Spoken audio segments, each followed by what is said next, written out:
क्या अर्थ है? अरे खाली तो लोग छापे वाला समझता नहीं है। बरगद वाले को छाप हाथों, बंदो वाले को छापे में दाओ। व्यक्ति में ध्यान देना, क्वेश्चन तुम डायरेक्ट छाप देगा यहाँ से बोर्ड में। बरगद वाले को छाप, बंदो वाले को छापे में दाओ। उसी तरह से LP1 बरगद किसका रहेगा? 13 का ना, 2 रहेगा LP2 14, LP3 15, LP4 16 का, LP5 17, LP6 18 का है। ये लिखा था NS2 LP1 से 6 तक पी के लिए भी पी ब्लॉक में पढ़नी है हम लोग, बता दिए। क्वेश्चन सीधा एग्जाम में छाप देता है बुआ।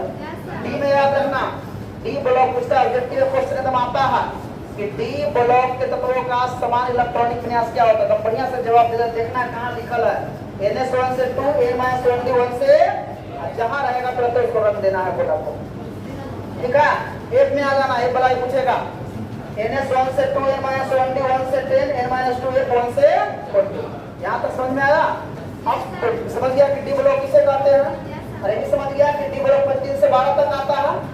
आज जितने भी सारे डी ब्लॉक में होंगे ध्यान देगा कि सभी का इलेक्ट्रॉनिक विन्यास करेंगे ना, तो उसका अंतिम जो इलेक्ट्रॉन होगा डी सबसेट में प्रवेश करेगा या डी में जाकर के समाप्त हो जाएगा, तो डी ब्लॉक कहलाएगा। इस सब के सब में आगे वही चीज आएगा, इस सब कहलाएगा डी ब्लॉक का, ठीक है।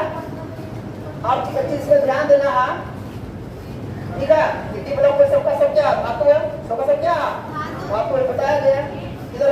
यहाँ तक सबको समझ में आ गया ना। अब हम लोग लिखेंगे परिभाषा डी ब्लॉक में तत्व किसे कहते हैं, संक्रमण तत्व किसे कहते हैं, संक्रमण तत्व क्यों कहा जाता है, कौन संक्रमण तत्व नहीं है, ठीक है।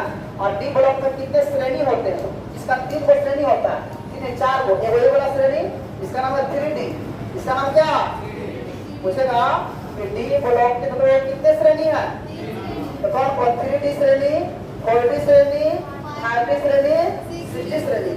डी ब्लॉक के तत्वों को 4 श्रेणी बांटा गया है। कौन कौन? 3D श्रेणी, ध्यान देना, डी ब्लॉक में 4 श्रेणी होगा बोला। 3D श्रेणी होगा, 4D श्रेणी होगा, 5D श्रेणी होगा, और क्या होगा? 6D श्रेणी होगा। मतलब डी ब्लॉक में कितने श्रेणी? 4 श्रेणी। अब देखिए 3D का श्रेणी का जो शुरू होगा स्टेडियम से, खत्म कहाँ होगा? जिम तक। 4D श्रेणी शुरू कहाँ से होगा? एटेरियम से, खत्म होगा कैडमियम तक, कैडमियम ना। अगला है 5D में लैंथेनियम से, खत्म होगा मरकरी तक। उसी तरह 6D में आएगा। अभी भी 7वां आवर्त पूरा नहीं भरा, कुछ न कुछ खाली है।